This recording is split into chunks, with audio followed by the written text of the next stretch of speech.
আসসালামু আলাইকুম রহমতুল্লাহি ওবারাকাতুহু। এবিএস কোচিং সেন্টারের ভিডিও টিউটোরিয়ালে সবাইকে স্বাগতম। আজকে আমরা 4.3-এর 3 নম্বর অঙ্কটার সমাধান করব। তো আমরা সরাসরি অঙ্কটা চলে যাই। এখানে আমার যে প্রদত্ত রাশিটি আছে, এখানে দুইটা পদ আমি দেখছি, দুইটা পদ আছে 8a⁴ প্লাস 27ab³ এখন আমি উৎপাদকের যে ধাপগুলো আছে এটা অনুসরণ করে অঙ্কটি করব। আমার প্রথমে আছে উৎপাদকের বিশ্লেষণের প্রথমে হচ্ছে কমন নেওয়া। আমাকে দেখতে হবে কমন যায় কিনা। যেহেতু এই যে 8a⁴ এবং 27ab³ এই উভয়টার মধ্যে a কমন আছে, অর্থাৎ 8 এই প্রথম যে পদটা আছে এবং দ্বিতীয় যে পদটা আছে এই উভয় পদের মধ্যেই কিন্তু a কমন আছে। সুতরাং আমি a কমন নিব। এখন কমন নেওয়ার পরে কি অবস্থা হয় সেটা আমরা একটু দেখি। এখন 8a³ এইখান থেকে যখন আমি a কমন নিয়েছি, অর্থাৎ এইটাকে কমন নেওয়া মানে ভাগ করা, অর্থাৎ এর থেকে যখন আমি a দ্বারা ভাগ করব তখন আমার এখানে 8a³ থাকবে। একইভাবে দ্বিতীয় পদটিতে আমি যেহেতু এখান থেকে a কমন নিয়েছি তাহলে আর এখানে আর a থাকবে না, তখন আমার এখানে থাকবে 27b³। এখন আমি 2 নাম্বার ধাপে চলে যাব। 2 নাম্বার ধাপে রয়েছে সূত্র প্রয়োগ। এখন আমি সূত্রের প্রয়োগ করব। এখানে a কমন নেওয়ার পরে এটাকে, যেহেতু এটা 8a³ প্লাস 27b³ আছে, এই যে এই অংশটাকে আমি সূত্র প্রয়োগ করার জন্য সূত্রটা বানাবো। তো এটার জন্য এখানে আমি যদি 8কে আমি যদি লক্ষ্য করি, এই 8 সংখ্যাটা কিন্তু একটা ঘন সংখ্যা এবং এই a³ একটা ঘন সংখ্যা। সুতরাং এইটাকে আমি লিখতে পারি 2a³ আকারে।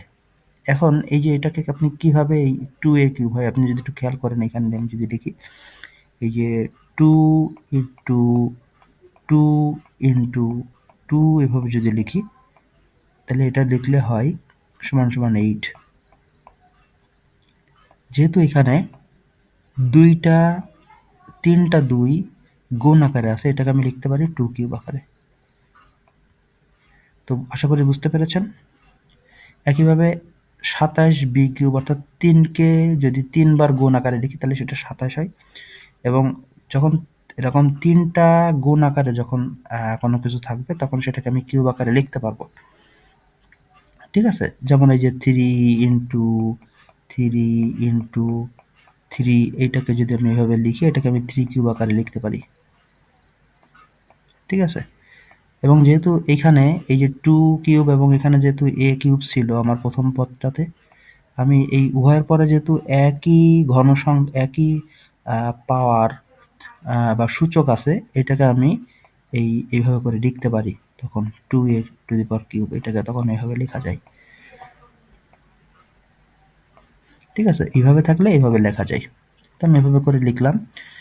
এখন আমি একটু যদি খেয়াল করি, এখানে 2a³ plus 3b³ 2a³ plus 3b³ এইটাকে আমি ধরবো a, এইটাকে ধরবো b, এবং যথারীতি সূত্র প্রয়োগ করে দিব আগের অঙ্কের মতো। তো যথারীতি আমি সূত্র প্রয়োগ করে দিলাম। এখানে আমি লিখবো যে a plus b into a²। এখানে a² মানে 2a কে বোঝানো হচ্ছে, তো 2 এর পরে স্কোয়ার দিতে হবে প্লাস ab প্লাস b²।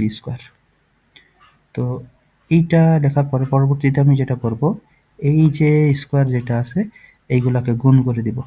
তো এখানে আমি প্রথম যেটা আছে এইটাকে যথারীতি আমি অ্যাজ ইউজুয়াল লিখব, এবং এই যে এখানে যেটা আছে এটাকে যখন গুণ করে দেব তখন এটা হবে 4a² প্লাস 3 দুগুণে 6 ab প্লাস 3 তিরিকে 9 b²।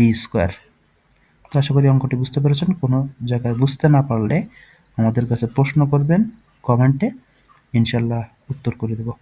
তো ধন্যবাদ সবাইকে ভিডিওটি দেখার জন্য।